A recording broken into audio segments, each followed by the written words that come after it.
What if you found a portal to a parallel universe? What if you could slide into 1,000 different worlds?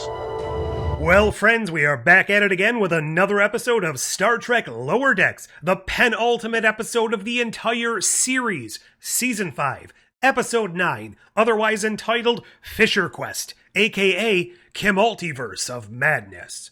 Spoilers do lie ahead. If those aren't for you, consider yourself warned. Now let's get on with the show. Well then, I guess they were really saving everything they had left in the tank for this one, weren't they? And maybe next week as well. Similarly to last episode, we kick things off with our main quintet of lower deckers, but then move right on and spend the entire episode following other characters. And I'm not even a little bit upset this time. Sure, it's become painfully obvious that Rutherford has barely any reason to exist in this season.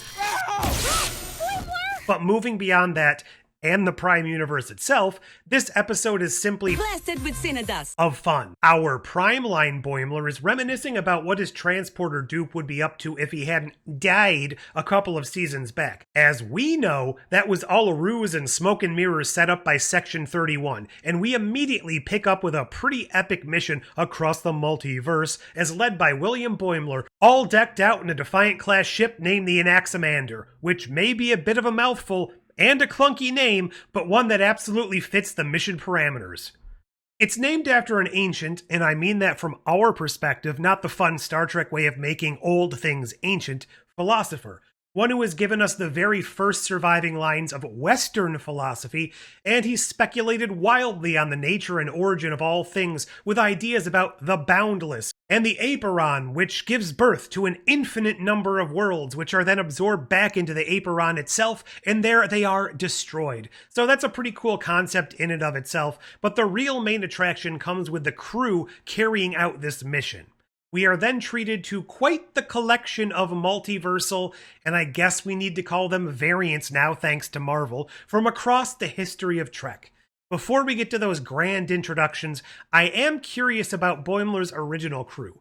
Did he start off with rescues from other timelines? Did he start by himself and pick these people up to create a crew? Did his whole original crew die? If the ship was staffed entirely of crew from multiple universes, does that mean that Section 31 is a multiversal organization, or perhaps is just in contact with itself in other realities? So many fun questions to ponder, which have no real sway on this episode whatsoever. First, and probably my favorite, T'Pol, my Vulcan first officer, is an expert on human emotion. to frickin' Paul. We get some really good scenes with her. I'm still finding myself curious as to the reasoning behind her credit at the very end of the episode, but it was great to have an Enterprise actor back into the fold in something that wasn't a very short trek. Logistically, I'm not sure how all of these alternate realities work. It would seem that this version of T'Pol is definitely much older than the Enterprise era, having been married to Trip for 63 years, but she certainly isn't naturally aged into the 24th century old. Couple that with something we will come back to later, and it definitely feels like the realities don't necessarily run on a concurrent rate of time. This could lend some weight to my idea from earlier in the season that the Red Pad universe is slightly ahead of the Prime version in time. Outside of one of the best quotes in this whole episode... Oh, he's a big Starfleet nerd, like Archer. You had one of those, right? Yes, and big Starfleet nerd is an accurate description. My favorite use of T'Pol comes in conjunction with the next member of our crew. Curzon Dax, from a reality where he hasn't yet passed his symbiont to Jadzia. Neither here nor there, but I do wonder if this means that Jadzia took on another slug or remained kicked out of the program as she initially was in our universe by Curzon himself. Curzon here was played as a cranky, uber-aggressive, Klingon-obsessed type. This worked very well for the episode, but I think his interplay with T'Pol is really what worked best as far as how his character fit into the episode. As I said, my favorite part of her arc came after the Curzon host was fatally wounded without another Trill being on board, and I suppose forgetting that humans can technically become temporary hosts, assuming that happened in any of their realities. The Dax symbiont was slated to die as well. Now, T'Pol decided to use her abilities to mind meld with it, in essence transferring the Katra into herself. Then I must attempt to transfer your shared memories from Dax itself. Because sometimes you just gotta back that Dax up.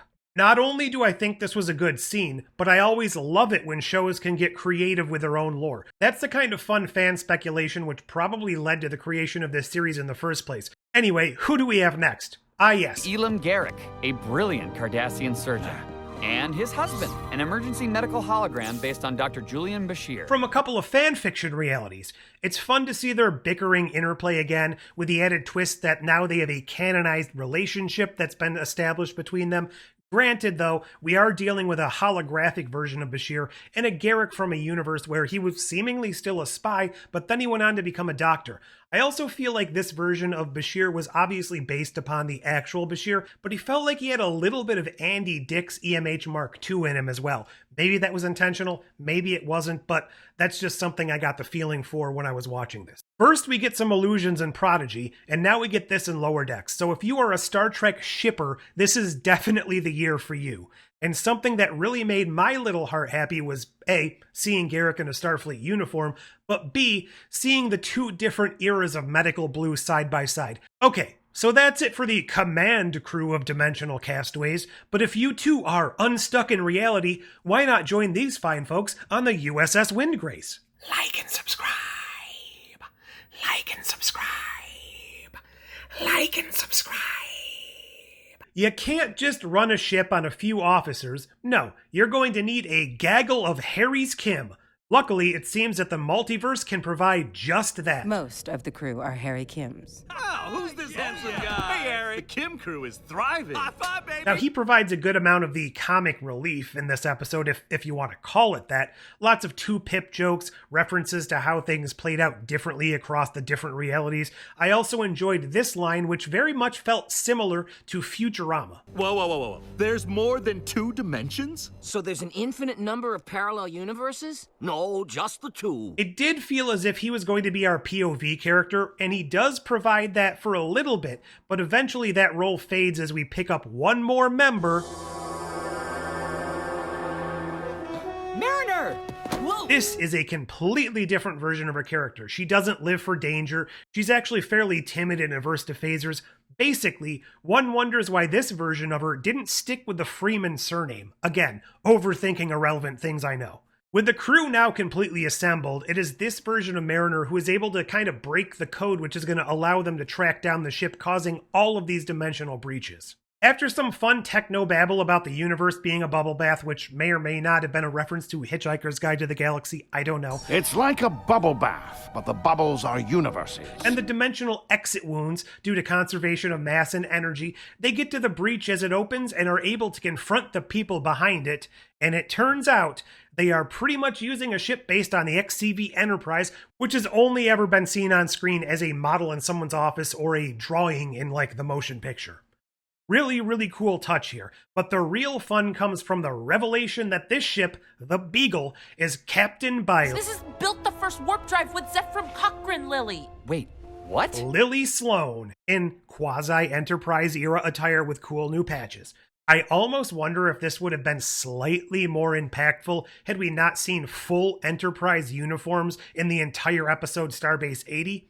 Again, I digress, it was amazing anyways. Turns out that technology evolved in an entirely different way in their reality. Instead of Zephram Cochrane making a warp drive to explore the stars, he helped her create a dimensional drive to explore alternate realities. To better understand ourselves. It's fun to learn about aliens, but learning about humanity? That's something else. Just some very meta commentary on Star Trek as a whole. This is also where we discover that former POV character Kim, the only one complete with the extra lieutenant pip, has gone evil and decided to steal all of the Kims to give them a better life than Ensign.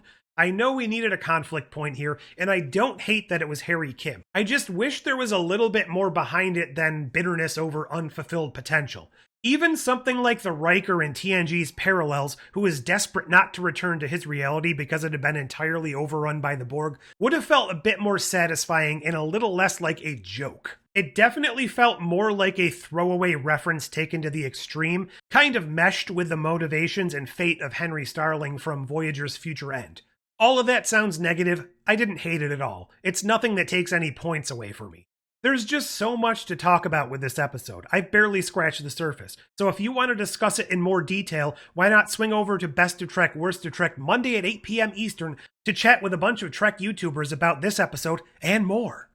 So yeah, I didn't really guess the culprit behind the rifts, nor do I think anyone really did. I did speculate that we would establish some kind of dimensional prime directive by the end of the season, and while not entirely at all what I had envisioned, we do get just that with Lily's world. We have directives which dictate ethical boundaries to contacting societies who can't cross realities on their own. I was also somewhat right by thinking A. Boimler might be involved with the rifts. Now, he wasn't the inciting reason within the multiverse, but William Boimler does become the real threat to the Prime Line at the end by shunting all of this problem over to the main universe in order for our lower deckers to resolve it. We need a reality that can respond to the threat.